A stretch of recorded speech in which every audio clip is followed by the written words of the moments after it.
Page 60, softly and tenderly. Key of F major. One flat, all the B's are flatted. Got some accidentals, got some B naturals, well, got lots of stuff. 3/4 time at the beginning in the right hand. 1 and 2 and 3 and. 1 and 2 and 3 and. The second two measures, or the last two measures of the first line, watch the fingering in the right hand. 1, 2. I like using different fingers on repeated notes anyway, so they're not doing it for that. They're doing it because you got to change position. Otherwise, you got to cross over. So it's here. Good. Second line, they're recommending second finger. I don't know why. I think third finger's fine. I can play the whole line in this position because in the third line I need to be in this position. So why not just be in this position? I don't need second finger on that. And third line's like the first, and then the last line is 3-1. They're saying 1-1. Well, I just played a 1, and I could do that as between phrases. I could do that.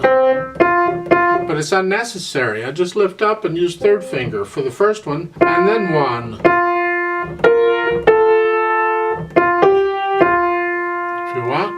Now for the last notes there at the bottom of page 60, the G and the F, I recommend a 3-2 there because I'm saving the thumb for the next note at the top of page 61. It's between phrasing and I can move down, I know, but it's just, to me, I can feel this better because I don't have to look at the keyboard for this move. I can feel this here, but this is a little dangerous. So top of page 61 is fourth finger. That's important because you need the fifth in the next measure.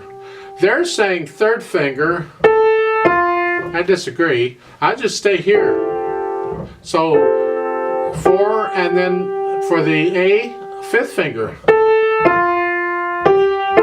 I just stay here for the whole line. And then for the next line, I'm going to use third finger rather than second.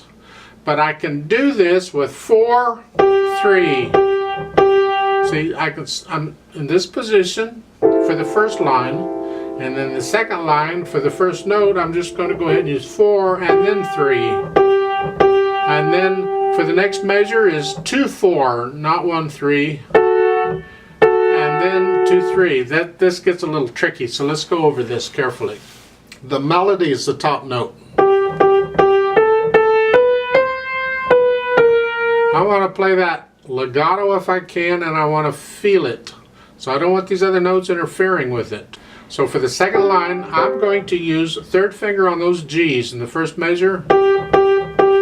So I can use 2 and 4 on the next measure for the next note. And then 2 and 3. This. That's all I did. And then 1 and 4. And for the last measure, 2 and 3.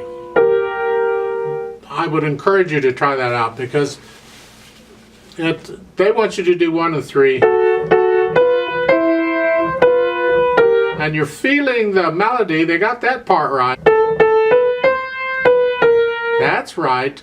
But I'm trying to accommodate this other note a little easier. And I don't have to put a thumb on the F sharp. I can do a second finger. But in order to get there from the previous measure, I'm starting with 2-4, and then 2-3, and then 1-4. And then the last measure, it's 2-3. Thumb doesn't have to play all those. And then you can lift up and move, same as you did there. Then the third line, last measure, you're in this position.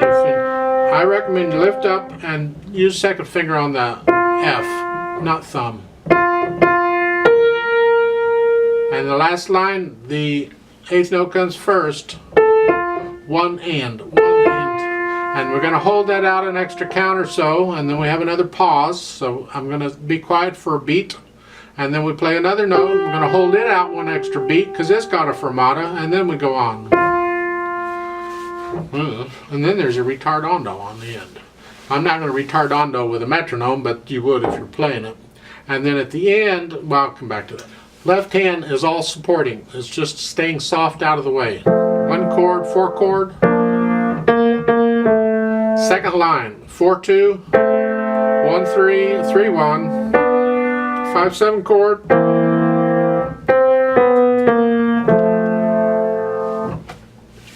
Top of page 61, 5-7 chords.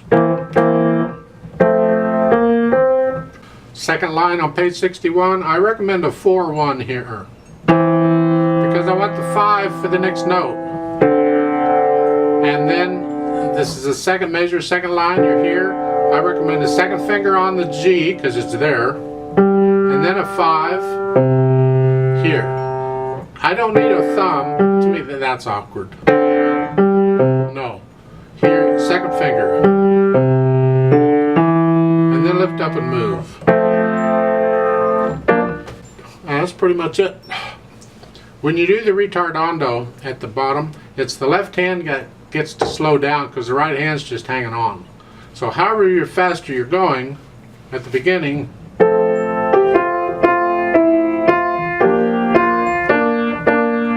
and at the end, for the retardando, you just slow down. And then for the last 2 measures, this is like a coda. For the amen, it's and I recommend a 5-3-2 in the left hand for the last chord at the bottom, the men part of the amen, because you're here. Just come down off of here. So we are going to do the repeat. It's soft. Top of page 61, it gets up to sort of loud. Third line down goes back to soft. So it's a gentle piece. You don't never get really loud. And just nice. It's something you can fall asleep with very nicely. Pedal wise, we better go over the pedal carefully because I'm picky on the pedal. Pedal doesn't come in until the second line. And it's legato pedal for the first 3 measures. So I'm going to push the notes down and then the pedal.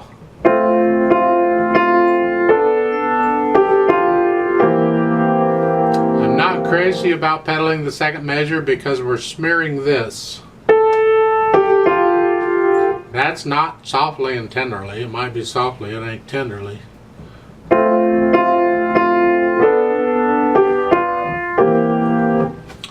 So I'm going to recommend in the second measure of the second line that you lift the pedal when you play the 8th note in the right hand. So you're here, and then pedal again on the next measure. So to do the second line for you, it's here.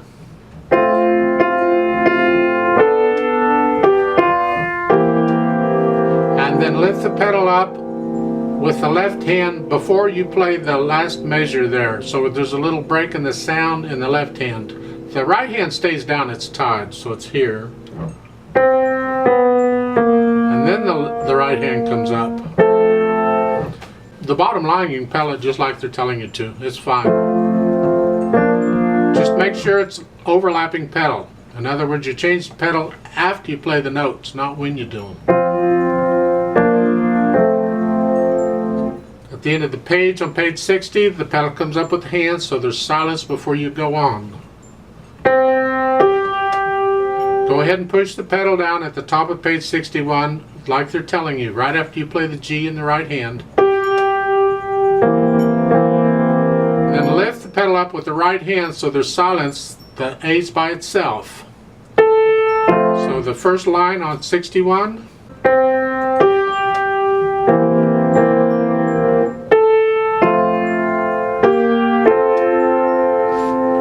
Lift the pedal up at the end of the line because we got a new phrase.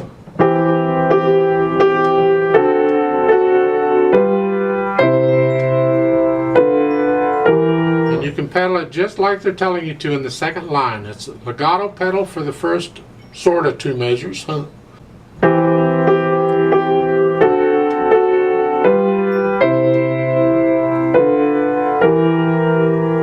lift it up at the end of the line with the hands before we go to the third line. Then at the end of the third line, again, push it down after you play the notes. Lift it up on the third beat. And the last line, push it down when you play the dotted quarter note. Right there. We don't want to smear the first two notes. And then lift the pedal with the hands for the pause, and then go on. And this legato pedal here. And just to be clear, when I say legato pedal, I'm talking overlapping pedal here throughout. And for the last two measures, again, it's overlapping pedal. And at the end, the pedal and the hands come up at the same time. And that's the pedal. Now, there is one slight gotcha in here you need to be aware of. And it happens in several places. First place is at the top of page 60 in the last two measures. Actually, it's in the next to the last measure. So you're here. Then you got to get off of the D so the right hand can have it. And then you're going to play the B sharp or the B flat. Might take a little practice, but the melody is what counts. That's what we want to connect. That's what we're listening for. The left hand's just out of there. Supporting. Not out of there, it's supporting.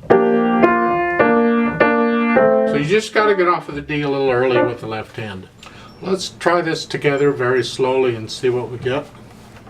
Just to check the notes and the rhythms, I am going to do the repeat. I always do a repeat in these videos because the repeat sign is important. Sometimes it might be optional, but it's there, so we're going to do it. I'll give us 3 counts and let's come in. So the right hand is here, the left hand's here, and the foot's on the pedal. 1, ready, go, and 1 and 2.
Hold, to repeat,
pause, hold,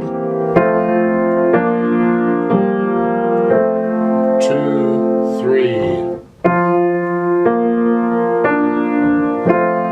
2, 3, hold, 2, 3,